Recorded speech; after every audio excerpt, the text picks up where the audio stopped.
Hello, everyone, and welcome back or welcome to the Introspective Diaries. I am Nana Hasia, and if you're new here, this channel is all about faith, introspection, spirituality, and becoming our highest selves.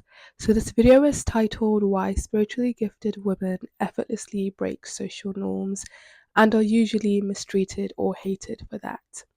So, if you are a spiritually gifted woman, or you're a woman who has felt very different to most people, to most women throughout your entire life, and you felt like you've always attracted people who have just not liked you or people who have hated you for no reason. I'm talking about people who don't even know your name, who you've had no contact with, just mistreating you, trying to put you down for no reason. And this is something that happens reoccurringly. It may be because you are someone who has a very big aura, someone who has a very strong presence, or you have a presence that is quite powerful and it makes other people who are very ego driven feel insecure or smaller. And when you are a spiritually gifted woman, you are someone who easily breaks social norms. And by that, I mean that there are a lot of social conventions, there are a lot of unwritten rules that a lot of people play by because they want to achieve popularity or because they want to achieve some kind of ego driven fame, or they just want to come across as superior to others, and because of that they play by a lot of social rules. So a typical example of this would be the mean girls in school, who usually target people or other women who they see as a threat, but they will never say that they see them as a threat. This has been my experience. I am someone who had faced bullying from people that I went to school with, and oftentimes the popular people or the popular girls will try to put me down, or they'll try to assert themselves over me for no reason. And at that time, I really never understood why. I just thought, that, they were acting very strange. And at a point, I definitely internalized some of the things they were saying. But I later realized that a lot of this is because they are projecting their fears onto you, that these people are very, very insecure. Anyone who bases their self-worth and their self-esteem off other people's validation and off other people's applause for them is someone who is insecure, because that's something that is constructed. It's something that is not actually, it doesn't mean people actually care about you and love you if they're just, constantly hyping you up. You're just all playing the same game of popularity, which basically just doesn't mean anything when you dig deep. I remember that there have been many times when I was at school, or even in my higher education experience, where just random girls would just not like me for no reason, and they will try to put them. They would do things and say things that would to make me try and feel smaller. So if there were times where if I was walking and they were holding a door open and they'll see me that I'm trying to walk through that door, and they will just close the door, like very little things and sometimes big things that people do to try and make themselves seem superior. There's been times where girls have tried to show off in front of me, and I've honestly not cared because I'm not even thinking about them. And this is, like I said, this is oftentimes because if you're a spiritually gifted woman, you are someone who breaks social norms easily. People who play by ego driven games like popularity, things that have to do with vanity, things that have to do with limiting beliefs that a lot of people in the society or in the world play by, because you easily and effortlessly defy these things. They get so confused as to, like, first of all, why do you have the audacity to say that you don't want to play by these rules? And second of all, there's this kind of feeling of how come she just easily gets this, right? I mean, there's been so many times where when it's come to certain things that I personally don't believe in always working hard. I believe in working smart, and there are some people who believe that the more effort and the more intense you do things, the better the result. And if that's how you think, that's okay. But I'm someone who doesn't think that way, and when I have expressed this, people have felt attacked, almost like a personal attack.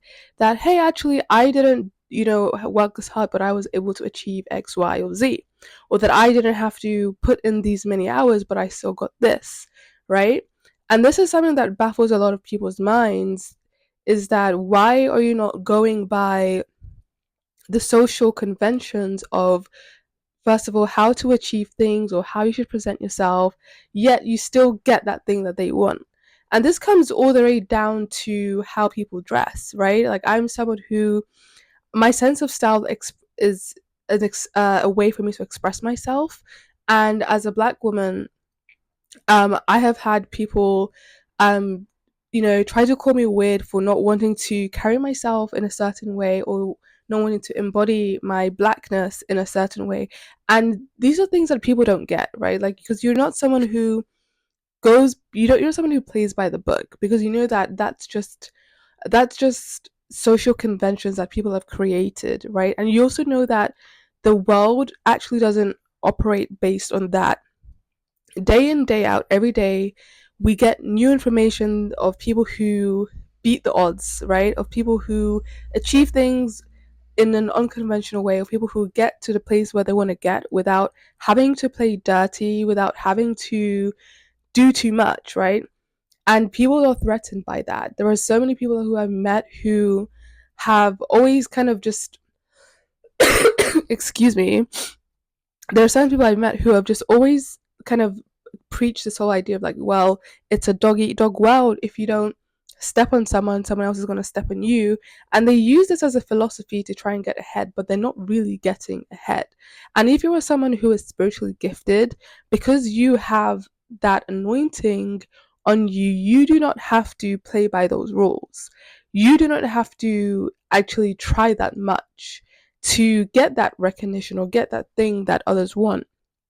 And you're usually not someone who's very loud or in people's faces.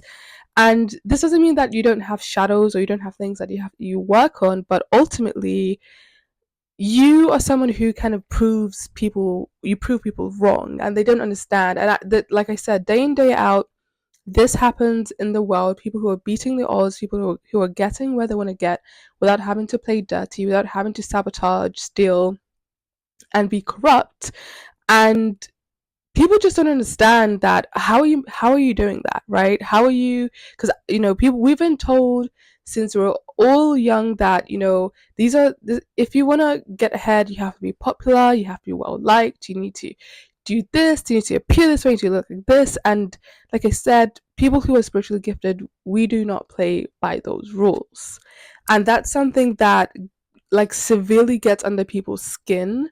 And like, usually if you meet people like this and you even express this point of view, even if they don't have any evidence of you kind of defying these principles, they feel attacked, and these people might ghost you. These people might um they might not like you for no reason because you've expressed these views.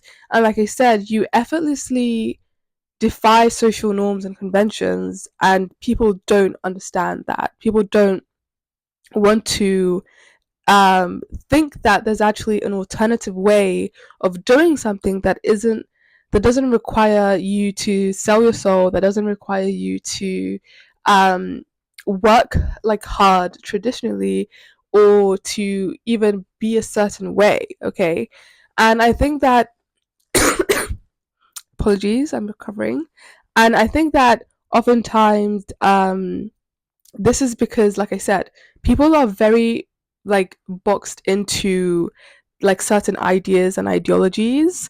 And what this does is, when they see someone who defies this, it really creates almost like a cognitive dissonance within them. And it's only someone who's actually willing to say, hey, okay, maybe there is a different way to do this. Maybe I want to change my approach on how I do this.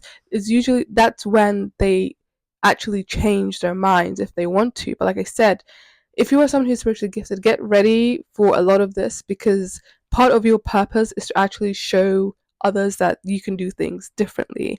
And it's only those who are brave enough to want to change their hearts and minds that will see this as an opportunity and not an attack. So the reason why I made this video is because spiritually gifted women go through a lot of projections throughout their lives.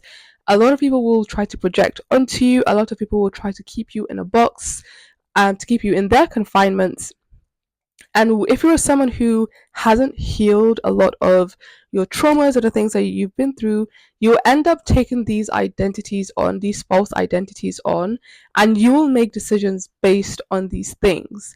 And what that means is you're robbing yourself of your true identity, of your God given identity, which is detrimental. As a spiritually gifted woman, your identity, your God given identity, is very, very central to your purpose. So, like I said, learning to understand that how people treat you, when they kind of find out that you think differently or you act differently or you're choosing a different path, has nothing to do with you and everything to do with them. So that's it for this video. If this resonates with you, or if you would like to work with me in any capacity, have a look at my website down in the description box below. It's called Own Your Energy Coaching. And if you would like to subscribe, definitely do, and leave a comment down below that is cute and respectful. And I will see you in the next video.